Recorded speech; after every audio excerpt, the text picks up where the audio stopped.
The house stood alone, isolated, forgotten. A shroud of mist clung to its crumbling walls. Windows like vacant eyes stared out blankly. An air of melancholy hung heavy, whispering of forgotten memories. The old house was a relic of a bygone era, a testament to the relentless march of time. Its once bright paint had faded, leaving behind a dull, lifeless shell. The garden, once a riot of colors, was now overgrown with weeds, the remnants of forgotten dreams. The house was in Kwun Tong, a bustling district in Hong Kong, yet the house remained untouched, a forgotten island in a sea of humanity. The air around the house felt different, heavier, as if burdened by unseen secrets.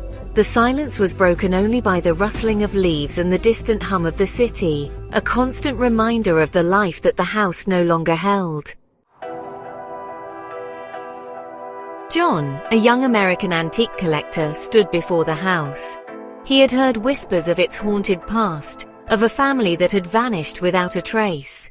John, drawn by the allure of the unknown and the promise of valuable antiques, decided to explore the abandoned house. He stepped inside, his footsteps echoing in the silent house. Dust lay thick on every surface, a testament to the years of neglect. The air inside was stale and heavy, thick with the scent of decay. John coughed, his heart pounding with a mixture of anticipation and unease. He pulled out his flashlight, its beam cutting through the darkness, illuminating dusty furniture and cobweb-draped chandeliers. The house seemed frozen in time, as if the occupants had simply vanished into thin air. There was an unsettling stillness about the place, broken only by the sound of John's own breathing. As John ventured deeper into the house, he heard a sound. A child's laughter, faint and distant. It seemed to emanate from the top floor. He paused, listening intently. The laughter came again, closer this time, followed by the sound of tiny footsteps. John's pulse quickened. He cautiously made his way up the creaking stairs, each step echoing in the silent house. The air grew colder as he ascended. The laughter grew louder, echoing through the empty hallway. It was a chilling sound, full of innocence yet tinged with an eerie quality that sent shivers down John's spine. He reached the top of the stairs and followed the sound to a room at the end of the hallway. The door was slightly ajar, and a faint light flickered from within. John pushed the door open and stepped inside. The laughter stopped abruptly. The room was a child's nursery, untouched by time. Toys lay scattered across the floor, and a rocking horse stood frozen in mid-motion. John felt a presence in the room, a cold spot that sent a shiver down his spine. He shone his flashlight around, his heart pounding in his chest. He could have sworn he saw a figure disappear behind the heavy velvet curtains that adorned the window.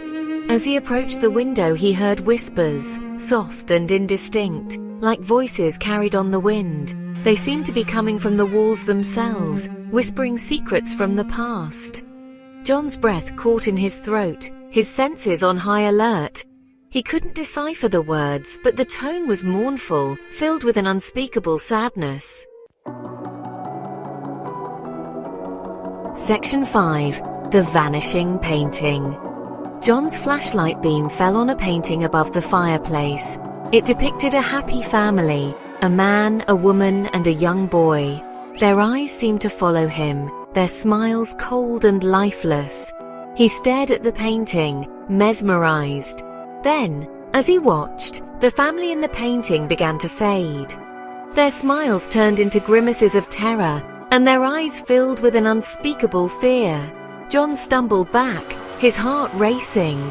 He blinked, and the painting was back to its original state, the family smiling serenely out at him.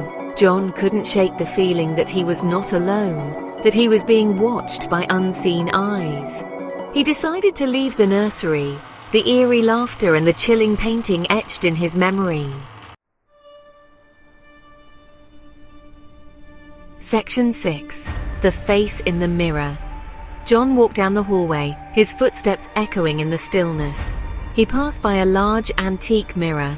As he glanced at his reflection, he saw a face staring back at him. It wasn't his own.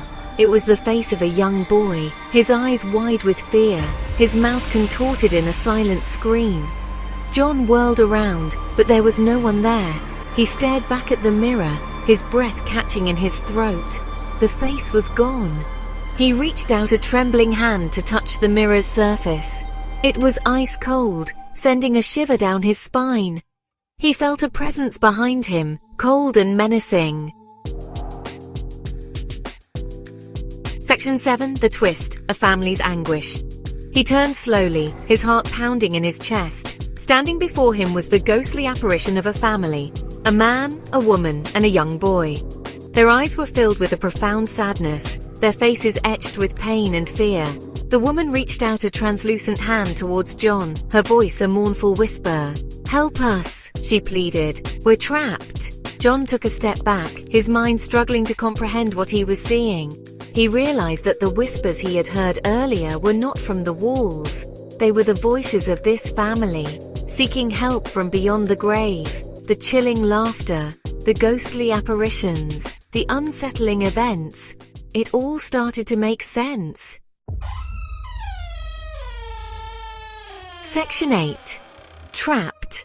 The family had not vanished, they were murdered, their souls bound to the house. John was not there to collect antiques, he was there to help them find peace.